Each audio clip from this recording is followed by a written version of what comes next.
Hi my dear viewers, welcome back to my YouTube channel. It's me again, Ryle. If it's your first time to watch all the videos of my YouTube channel, don't forget to click subscribe and hit the bell icon so that you will be notified every time I'm going to upload relevant videos for you to learn. For today's video, we're going to discuss about one of the parts of speech, which is a noun. Do you know what is a noun? Do you know what are the kinds of nouns? If you want to know all of those things, stay tuned.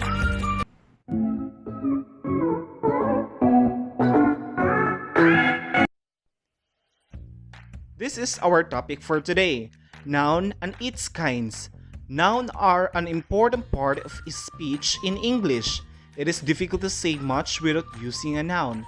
There are several different types of English nouns. It is often useful to recognize what type a noun is because different types sometimes have different rules. This helps you to use them correctly. Now, what is a noun and what are the kinds of nouns? Now let's find out. When we say noun, it is a word that names a person, place, thing, quality, or idea. So meaning to say, when we say noun, it is a word or it is a name of any person, it is a name of any place, anything, or any quality or idea. So, for example, a person, so we have Mark, we have place, we have Japan, a thing we have a pen, quality or idea we have honesty. So I will give you more examples of that. Here, under persons, places, things, and ideas. When we say persons, we have students here. Places, we have school. Things, we have book. Ideas, or quality, we have intelligence. Another example under person, we have vendor. In a place, we have market. In thing, we have calculator. An idea, we have perseverance. Another example, under person, salesman, we have mall. In place, pen. In thing, an idea, we have respect. Another example, and this will be the last one, under person, we have waitress. The place, we have restaurant. The thing, we have plate. An idea, we have honesty. Now, all of these things, we have students, vendor, salesman, waitress, school, market, mall, restaurant, book, calculator, pen, plate, intelligence, perseverance, respect, honesty are all examples of a noun. Okay? Now, let us proceed to the kinds of noun. First kind of noun, we have a proper noun. When we say a proper noun, it is a name of a specific person, place, thing, quality, or idea. It always begins with a capital letter. So meaning to say, when we defined earlier what noun is, it is a name of a person, place, thing, quality, or idea. But here, the first kind of noun, we have a proper noun. The keyword here is specific, meaning to say a person must have a name, a thing must have a brand, a quality or idea must have a specific type of it, and a place must have a name of it, or a specific city, a specific street, a specific country, something like that. For example, Mark Reyes is practicing his speech. Now, our proper noun here is Mark Reyes. It is because Mark Reyes is a proper noun, or it is a specific type of person. Because if it is not specific, we could say that the student is practicing his speech. But then again, since this is a proper noun, and when we say proper noun, it should be specified, or we're going to have a specific type of a noun, or a specific type of a name of a person, place, thing, quality, or idea. So that is why we need to specify. Another example is, I would love to go to Japan someday. So here, this is our proper noun. It is because this is a specific type of place, Japan. And to make it more specific, we could say that I would love to go to Tokyo, Japan someday. Okay, so that's it. Now, have you observed that when you say proper noun, it should be capitalized? Okay, we have here, let's capitalize the letter J for in Japan, and M at saka M and R for Mark Reyes. So that is why we need to capitalize this one, because this are specific noun, or these are good examples of a proper noun. Okay, so that's it. Next kind of noun, we have common noun. A common noun, it is a noun that doesn't specify a name of a person, place, thing, quality, or idea. In short, it is a general noun. Okay, common noun actually is the opposite of a proper noun. When we say proper noun, you need to specify. Here in common noun, it doesn't specify a thing or a person or a place, meaning to say it is general. Okay, general, doesn't specify. Okay, for example, the president held a meeting yesterday. Okay, the president held a meeting yesterday. Here, this is our common noun here, president. But the question is, whose president is this one? Okay, so that will be the question. We do not know whose president is this. It is because this is a good example of a common noun that doesn't specify, and it is general noun. Okay, another example is the park is a good place to relax. Okay, our common noun here is the park, but the question is it specific or general? Okay, very good. It is general. It is because the park has no name here. Okay, it doesn't have a specific name, so that is why it is a general noun. And the president and the park are good examples of a common noun. Again, the common noun, it doesn't specify, and it is a general noun, and this is an opposite of a proper noun. Okay, that's good. Let's proceed to the third one, concrete noun. When we say concrete noun, it is a noun that can be perceived by the senses. Okay, we have 5 senses: sense of smell, sense of hearing, sense of touch, sense of sight, and sense of taste. We have now the sixth one, the ESP or extrasensory perception, but we're going to focus here for the 5 senses only. When we say sense of smell, what part of body that we're going to use? Okay, very good. We have nose. When we say sense of hearing, we have our ears. Sense of touch, we have our hands. Sense of sight, we have our eyes. And sense of taste, we have our tongue. Now, for example, for this kind of noun, we have the computer is a very helpful device for students. Now, another for example, please pass the ball. Okay, our concrete noun here is the computer. And for the next one, for the next example, our concrete noun here is the ball. Now, the question is, what senses are we going to use for this word, or for this concrete noun here in the first example, computer? Okay, can we touch the computer? Yes, very good. So we have sense of touch. Can we see the computer? Basically, we have sense of sight. Can we hear the computer? Okay, that's good. If only the computer is on. Okay. Now, what else? What sense, or what senses are we going to use this one? Sense of sight, sense of hearing if the computer is on, sense of touch, sense of smell. Can you smell the computer? Of course, you can smell the computer, most especially if the computer is new. Now, the last thing, can you taste the computer? Unless if you're going to taste it. So that is why commonly no one, or I haven't seen anyone tasting.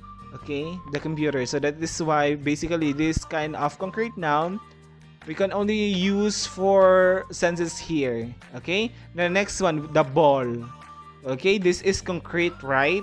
It is because we can touch the ball, we can smell the ball, we can see the ball, of course, and we can hear the ball if the ball is bounce, or the ball bounce back if we're going to throw the ball in the surface of the floor or in the wall. And you can taste the ball actually if you are going to do that one. But basically, we only have four senses here that made this computer and ball good examples of a concrete noun. Very good. Now let's proceed to the fourth kind of noun, and we have abstract noun. When we say abstract noun, it is a noun that names emotions, conditions, attitudes, ideas, or qualities that are known by their effects but have themselves no physical form or body and therefore cannot be seen, felt, heard, smelled, or tasted. So in short, abstract noun is the opposite of a concrete noun. If the concrete noun we can perceive a thing through our senses, here in abstract noun we cannot. Okay? For example, all we need is love. That is the first example. And the abstract noun here is love. Now the question is, can you see the love? No, you cannot see the love, but you can only feel it. You can see the love maybe through actions, or for example by helping other people, especially those people who are in need, but you cannot really see it because this is a quality or this is an idea. That is why it is a good example of abstract noun. You can only feel it and there is no physical form of this one. That made it a good example of an abstract noun. Okay, we must use the time wisely. So this is the second example. Now our abstract noun here is time. You cannot really see the time, but there are devices that we can say that it is 8 o'clock in the morning right now through wristwatch or wall clock and so on and so forth. But then again, we cannot really see the time. That is why love and time are good examples of an abstract noun. Okay? And that is the opposite of a concrete noun. Okay, that's good. Let's proceed to the fifth kind of a noun. We have compound noun. Okay, compound noun. What is a compound noun? It is a noun that consists of two or more words used together to make a single noun. Okay, that's good. Okay, first one. A compound noun consists of two words joined together. For example, butter plus fly. We have another word here, another meaning. We have butterfly. So butter that we're going to use for cooking, that we're going to use for our bread, plus fly that you're flying really if you have wings. If we're going to combine the two words, we will have a single word here, butterfly, but different meaning. We have now the insect, butterfly. Okay? And another, if we're going to use this one into the sentence, we have the butterfly was caught by the child. So that's it. And another rule for compound noun, a compound noun consists of words joined by one or more hyphens. For example, the passers-by are talking in corridors. Now, our compound noun here joined by a single hyphen or one hyphen, we have passers-by. Okay? So, you can use one or more hyphens in joining the two words to make it a compound noun. Okay? This one, compound noun. Another example, we have son-in-law. Now, how many hyphens we used here? We have two. Another example, good-hearted. We have only one hyphen. Another example, we have good-looking, one hyphen. And lastly, we have open-minded, one hyphen only. Okay, all of these words are a good example of a compound noun. It's because they are joined by one or more hyphens to make it a compound noun, okay?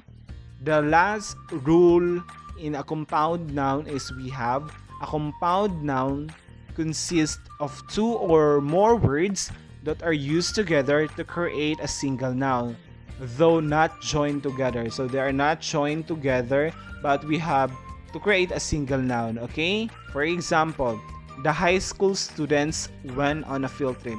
Now we have here a compound noun, this one. Okay, we have two or more words that are used together to create a single noun. They are just a single noun, but they are not joined together, but still they are compound noun. Okay, another example. Post office. Okay. Upper class. Five Ryle. All of these words are good example of the third rule of a compound noun. Okay? Next one, countable noun. Okay? From its root word we have count. You can count this noun. What is a countable noun? Basically, it is a noun that refers to objects that can be counted. Okay? Like what I've said, from its root word, you can count this one. For example, I have only 20 pesos left in my wallet. Now the noun that we can count here, or that is a countable noun, is the money 20 pesos. Okay, the money 20 pesos we have here. Okay, how many money that left in your wallet? We have 20 pesos only. Okay, next example, the books are properly arranged in the small shelf. So the countable noun here are the books. Okay, although there are many books, but then again they are properly arranged in a small shelf. So since this is just a small shelf and it is properly arranged, meaning to say, if you are going to count the books in a small shelf, you can do that one. Most especially that the books are properly arranged in a small shelf. So meaning to say, we have here 20 pesos and the books are the countable noun that can be counted. It is because of their limited number. Okay, so that's it. And next kind of a noun, we have mass noun, or this one is also known as uncountable. So this is the opposite of countable noun. Okay, what is mass noun? Mass noun, it is a noun that refers to things that are by nature formless and cannot be counted individually but can be quantified by measurement. So meaning to say, we cannot really count this kind of noun, but then again, we can count or at least group them through, or we can quantify them through measure words or a measurement. For example, a pinch of salt is needed in the menu. So we have here pinch of salt. You cannot really count all the salt, all the salt in one container or in one box of salts, but then again, you can quantify them. For example, a pinch of salt, so a small amount of salt only that is needed in the menu. This is just a good way of quantifying this mass noun, which is the salt. Or you can have 1 kilo of salt, or half kilo of salt, or 1/4 kilo of salt. Okay, so that's it. Another example we have, she drinks 1 glass of milk. So we have here milk. You cannot really count the liquid of the milk, but then again, you can quantify that one through a measure words using 1 glass. Okay, 1 glass only, or 2 glasses of milk, or 1 liter of milk, so something like that. Take note, we never use mass nouns with the indefinite articles a and an. Mass or uncountable nouns are always singular, so do not forget that one. So we have here, you cannot say that pinch of salts. It should be singular always. Pinch of salt. You cannot say 1 glass of milks. You cannot say that one. Okay. 1 gallon of waters. You cannot say that one. You can only say 1 gallon of water, or one pail of water, one glass of water, something like that. Okay. Next, this is the last kind of noun we have, collective noun. Very good. What is a collective noun? A collective noun, it is a noun that indicates a group of persons or things taken as a unit. It can be treated as singular or plural depending on the thought it conveys, if it means as an individuals or as a whole. Okay? For example, examples of a collective noun, we have a class. When we say class, that is a group of students. We have pride. When we say pride, group of lions. We have here crew. When we say crew, that is a group of sailors. For example, our class took a field trip to the Natural History Museum. So meaning to say our collective noun here is the class. Okay? When we say class, do not forget that is group of students. Now, I will give you example of a collective noun as singular and a collective noun as a plural. Okay? This is the good example of a collective noun as a singular. Every morning, the herd follows its leader to the watering hole for a drink. So the question is, what is the herd? Okay, what is the herd here? The herd here is another example of a collective noun, and it means a group of herbivore animals. When we say herbivore animals, those animals that only eat plants. Okay, and we have here the herd, which is our collective noun, and our verb here follows, which is singular, since this is an example of a collective noun as singular. So we need to say our subject here is singular, which is the herd, and our verb here also is singular, which is follows. It means as a whole. Okay, that all the animals in the herd arrive at a watering hole at the same time. Okay, the herd here, or the collective noun here, act as a singular in the sentence. Okay, this one, very good. Now let's proceed the collective noun as plural. For example, after taking a test, the class start their papers on Philippine literature. Okay, Philippine literature. Now, our collective noun here is the class, and it is act as a plural in a sentence, so that is why our verb here is also plural, start. Okay, class is plural collective noun in this sentence. Although the students are in the same class, they are making their own papers on masterpieces of Philippine literature. Okay, so those are the examples of the different kinds of nouns, and I hope that you've learned something to me today. Okay? That's all for today. Thank you so much for supporting me, for watching and learning with me. Don't forget to subscribe, and see you again for our next learning experience.